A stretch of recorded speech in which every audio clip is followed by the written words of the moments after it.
would begin the show by not talking about the Dennis Allen situation yesterday, but Marshon Lattimore, the trade deadline came and went today, traded Lattimore to Washington, the 4-time Pro Bowler, been hampered by the hamstring injury. And I would imagine your phone has been ringing, not just today, but really for the last several months for Marshon, correct? Well, I think really it's just been the last, week, when there was some speculation about him being traded, given our record, that's going to spur calls. And we had a number of them over the last, 4 or 5 days. So, and this would be a Kai question, but roughly speaking, there's 2 years left on his contract, I believe, 16 and 16 from a cap savings for the Saints for you guys, roughly like $18 million next year and the following year. Yeah, I mean, it gets complicated because there's, acceleration from bonuses that were amortized and some things like that. But yeah, I mean, listen, it's you said it right. It's $18 million over the next 2 years, each year, that we'll be able to, use elsewhere. But let me just say this. Marshon has been a fantastic player for us. He was a great draft pick. He's a defensive rookie of the year. The year that we drafted him, 17, and made the Pro Bowl a number of times. He's a fantastic player. He's a good teammate. I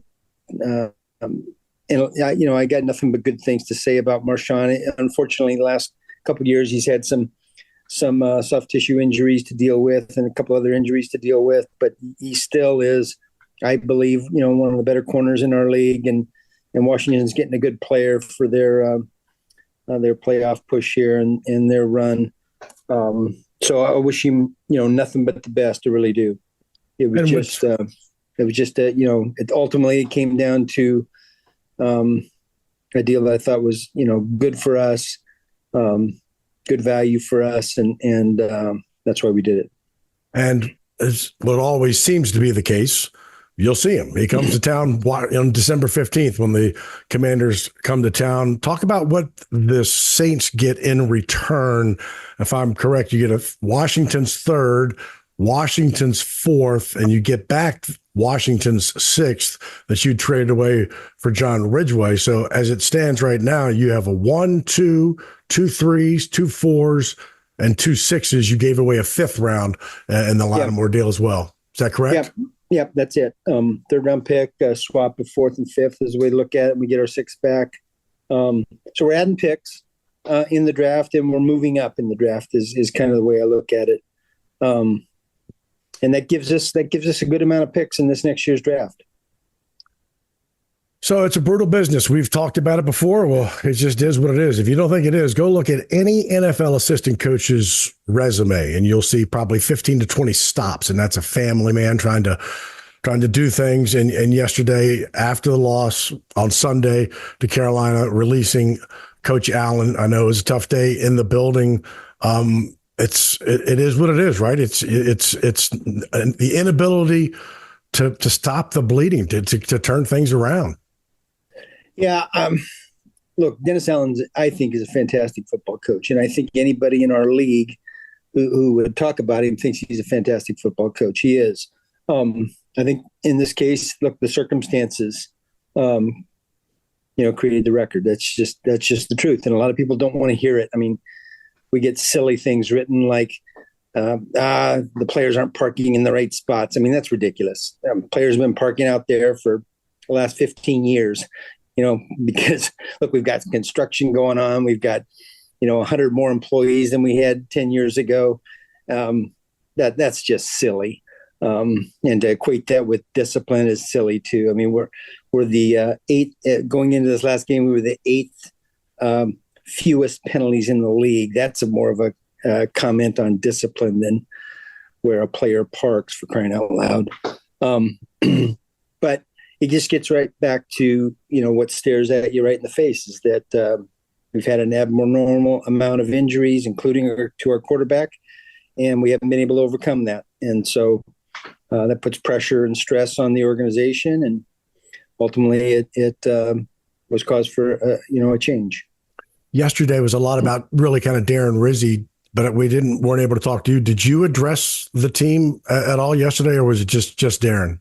No, just Darren. He did a great job. We talked about what his message would be beforehand, and I thought it was well received.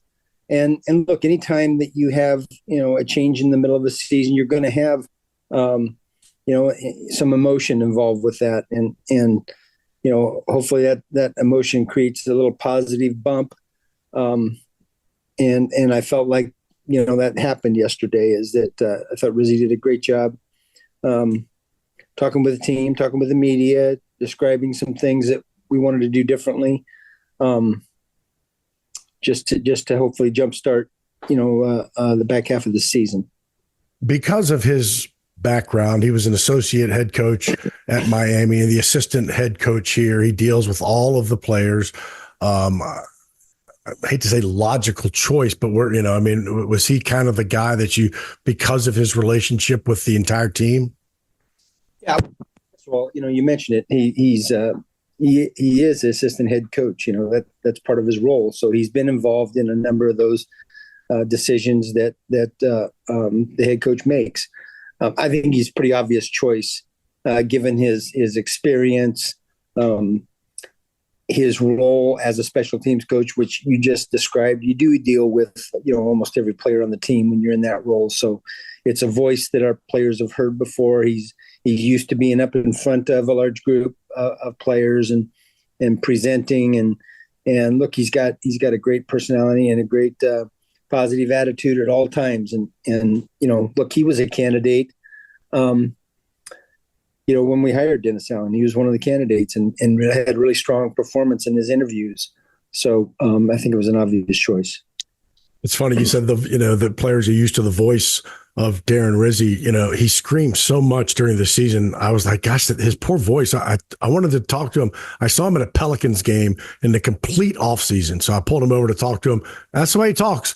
He's been screaming so long that's the Darren Rizzy voice. But I know that he talked about it, and it's when we say things like he wants to bring passion and fight to the team. It doesn't mean that Dennis didn't, but that's what he wants to do.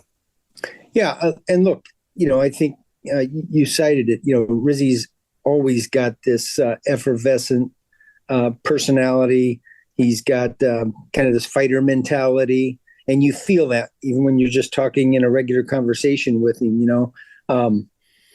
and so I think that was positively received by our team and certainly by our staff and players in a really, really, really difficult circumstance. A busy couple of days, of course, at Saints camp with Dennis Allen on Monday and then Marshon Lattimore today. And the weird part is, there's 8 games left, right? And when if there were 3 games left, you'd start talking about, the process for a coach. But with 8 games left, what can you do other than create a big board somewhere, put a bunch of names on it, and do some background checks? What can you do in a search for a new head coach?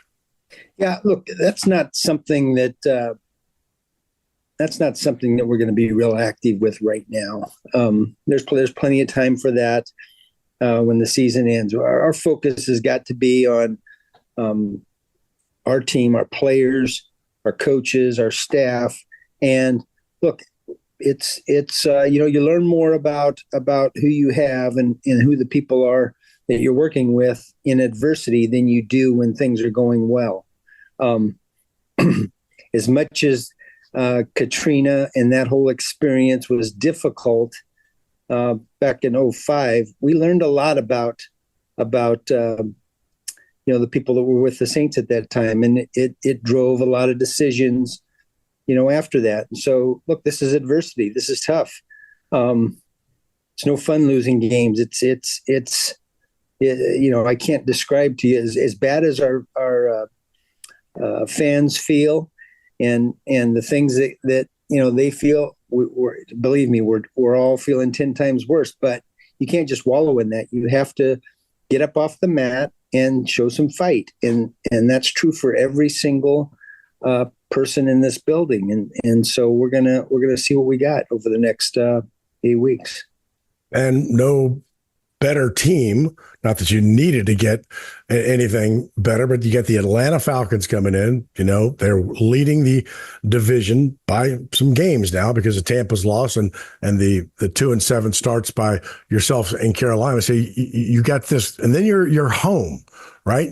Cleveland home. Then there's a bye week. Rams home. So there aren't many times in an NFL season where you spend a month in your own bed. And so it's about making the most of it. And I know what you're going to say, and that is, yeah, that's true, but you got to win one. You just got to go out and win one.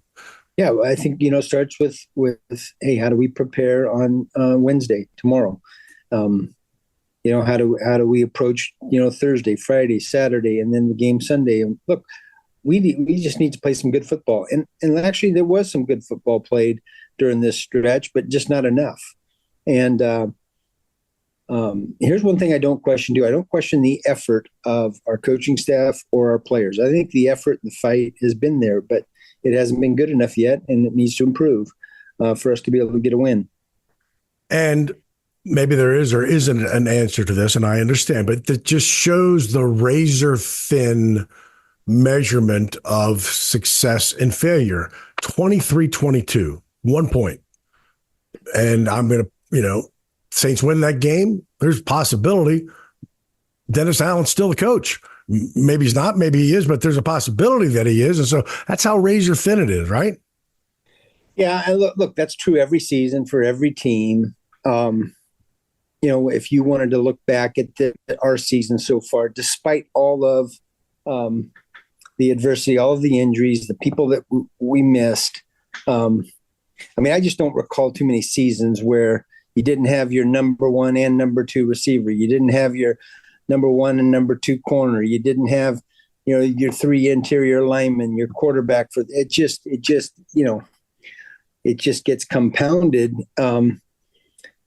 each week. And yet, man, there's 3 games there in this stretch that comes down to the last possession, and we have the defense on the field, and we've got a chance to, win the game. But we didn't. The other team made some plays. And so that's how close it is. You just cited it. It's not that far from being 5-4 as opposed to being 2-7. And yet it's 2-7. We've got to own that. That's what we are. Alontae Taylor and Irvine right before training camp, as training camp started, said, you know what? He set himself down and he said, I'm going to embrace being the slot. I'm going to be the best slot receiver, a DB I can be. And, here's how things, move around week 10. And he's going to be your starting outside corner. It's just kind of, it's the life in the NFL. Yeah. And look, I would say this, regardless of whether he's playing a nickel or playing outside, he's been fantastic this year. He has, I think, made not just an improvement, but a leap. And I think it starts with him embracing whatever role he has, and then performing. And he's just been fantastic. And his attitude, his effort, everything about Alontae Taylor has been fantastic. And we got a number of guys in that category. But you brought him up, and I would echo that.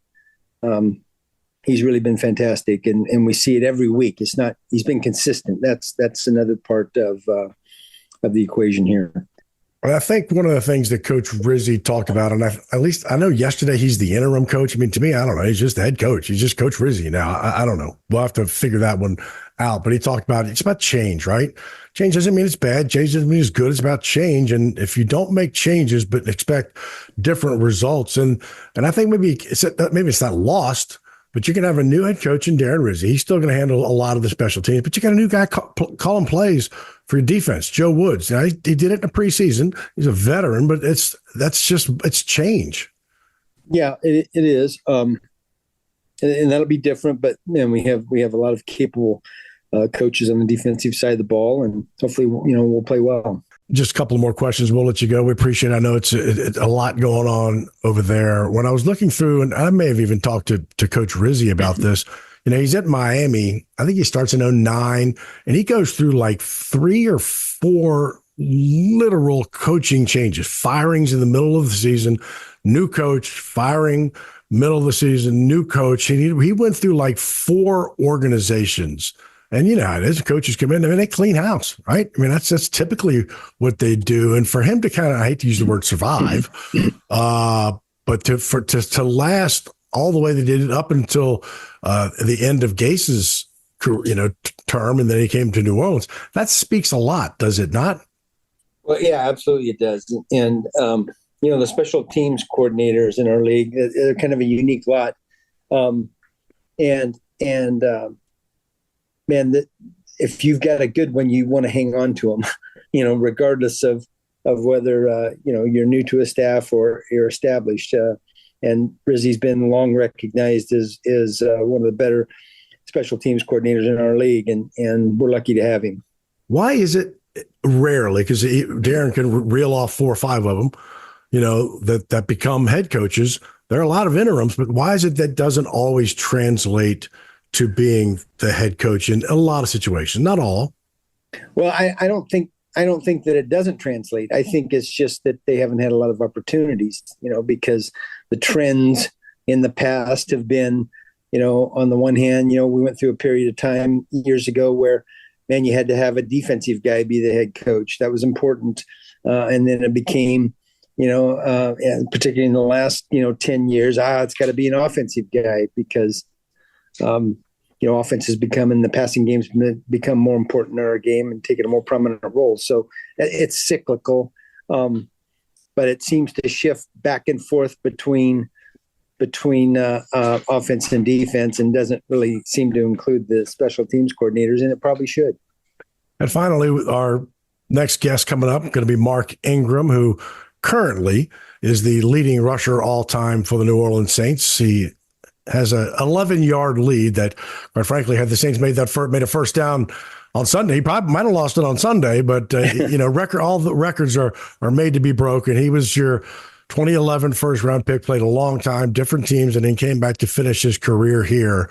He's just one of those quality backs, and he made Alvin Kamara a better back when they both ran together back there, and he speaks volumes for what it means to be a New Orleans Saint. Yeah, look, Mark was a fantastic player for us, even better guy. He's one of these guys that embraced New Orleans from the very beginning, embraced the organization, always positive attitude. He's a gamer. There's many, many times when he, went out there, gave everything he had, and he wasn't 100% healthy. And, him and I, remember when we drafted Alvin and how quickly Alvin and Mark bonded. And I think that was a big help to Alvin. I think Alvin would say that Mark was a big influence on him. In his career. And look, I don't think Mark is in the Saints Hall of Fame yet, but he will be. And at some point, obviously, Alvin will be as well. So those guys they're going to walk together forever as Saints players and legends. I don't have enough great things to say about Mark, including, man, he does a pretty good job with the media now. Yeah. So tough times, my friend. It's never easy what you had to go through yesterday with a friend, but a lot of football to play. 8 games still, so I appreciate your time. Continued best of luck for the rest of the season and turn this thing around. Yep. Thank you, Mike.